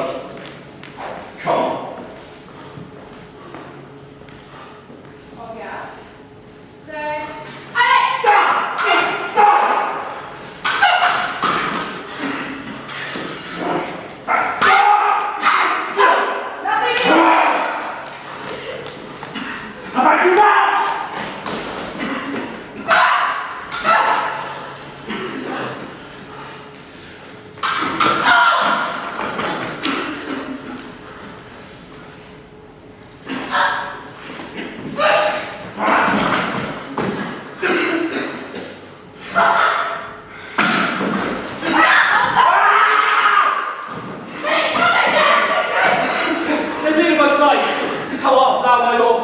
How's Laertes? I'm just killed by a treachery. How is the king? He swims to see him bleed.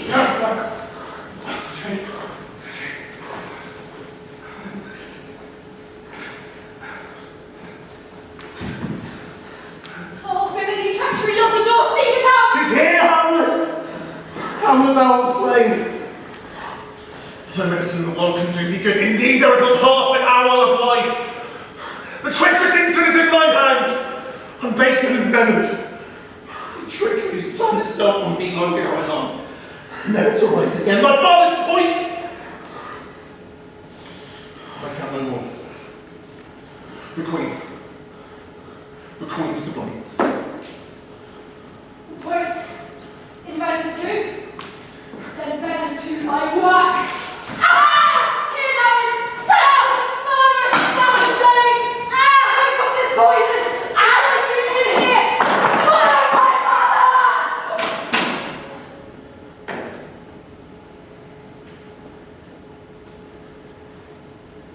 She is justly served. 'Tis a poison tempted by her. Exchange forgiveness with me, noble Hamlet. Mark my father's death come not upon me. Finally. Make me free of it. I'll follow thee. If thou step hold me in my heart, I'll speak from Felicity one, let me draw my breath in pain to tell my story.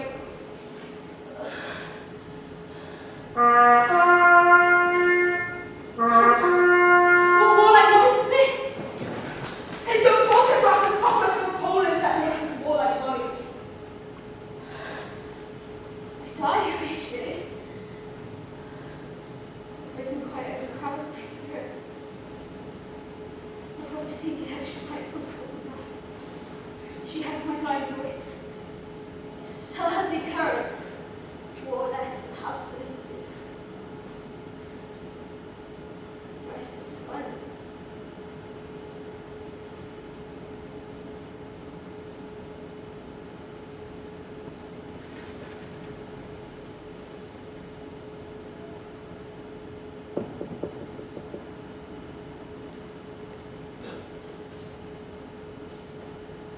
Now, cracks the noble heart. Good night, Sutton. Let flights of angels sing thee to thy rest.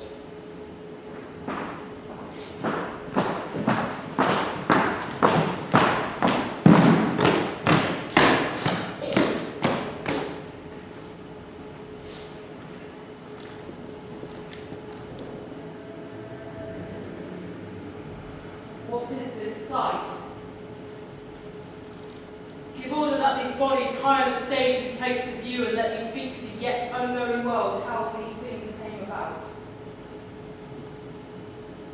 And so you shall hear. Carnal, bloody and unnatural acts of accidental murders, casual slaughters, deaths put upon by cunning and forced cause, and in this upshot fallen on the inventor's feet. All this I contribute to it. Let us haste to hear it and call the noblest to the audience. For me, with sorrow, I embrace my fortune. I have some rights to memory in this kingdom which now proclaim my uncle's doth delight me. Let 4 captains bear Hamlet like a soldier,